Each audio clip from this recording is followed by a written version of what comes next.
One of the biggest misconceptions in marketing today is the belief that companies decide their own position in the market. They don't. They can't. Positioning isn't something that a marketer writes into a brand deck. Positioning is something that forms inside the mind of the audience. That's why the companies that win today are the ones who understand a simple truth. People position brands, not companies. Authors Ries and Trout explained this more than 40 years ago in their groundbreaking book on the topic. The book is called Positioning: The Battle for Your Mind, and it's still widely available, relevant, and read today. In the book, they argued that positioning isn't an external marketing exercise, it's an internal perception process. People naturally place brands into familiar categories: the trusted expert, the innovative one, the affordable option, the brand everyone seems to be talking about. And once you're assigned a position by the market in general, it becomes very difficult to change it. This is why marketing that tries to tell people what to believe almost always falls flat. Today we're producing more content than ever before. Social posts, blogs, videos, boosted ads, AI-generated articles. It seems to never stop. And yet, despite all this activity, many brands are still invisible or worse, forgettable.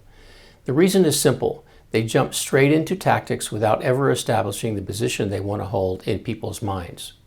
So their content becomes an echo chamber of self-promotional claims and yell and sell messaging that audiences immediately tune out. Activity without positioning isn't visibility, it's noise. If positioning is perception, and perception lives in the mind of the audience, then the most effective way to influence that perception is through trusted third-party endorsement. That's the essence of PR. PR earns what marketing cannot manufacture: credibility. When journalists, podcast hosts, and respected industry outlets feature you, they're not just giving you exposure, they're assigning you a position or reinforcing your current position. You become the expert source. You become the knowledgeable voice. You become the person people expect to hear from in your space. And in 2025 and beyond, this credibility also influences AI systems. AI tools like ChatGPT, Gemini, and Perplexity rely heavily on authoritative citations. If you're quoted in the right places, you show up in generative answers. If you're not, you disappear. PR has become the connective tissue between human perception and AI perception, and that makes it essential for a positioning strategy. To sustain that influence, PR needs to connect with the rest of your content. This is where what I call the content distribution ecosystem comes in.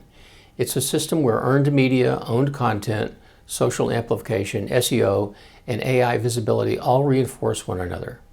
PR gives you the authority. Your content deepens the story. Your social presence extends the reach. Search engines, and now AI engines, recognize the pattern. The more consistently you show up, the more your audience begins to assign you a clear position. It's not about shouting, it's about reinforcing a believable, consistent perception over time. So in summary, position has always been a long game, even back when Ries and Trout first published their book. But today it's also a smart game, one that rewards credibility over volume and trust over tactics. If you want to shape how people see you, if you want to influence the story the market tells about you, PR must be at the center of your positioning strategy. Because in the end, positioning doesn't come from what you claim, it comes from what people believe. And when your visibility, credibility, and content all align, you earn the position that truly matters. Remember, people position brands, not companies. Well, thanks for watching, and if you'd like to discuss positioning in your brand, please reach out to me and let's talk. And if you found this video helpful, please hit like and subscribe on YouTube, or comment and give a thumbs up on LinkedIn. And for more visibility strategies, please subscribe to my Visibility Brief newsletter on LinkedIn. See you next time.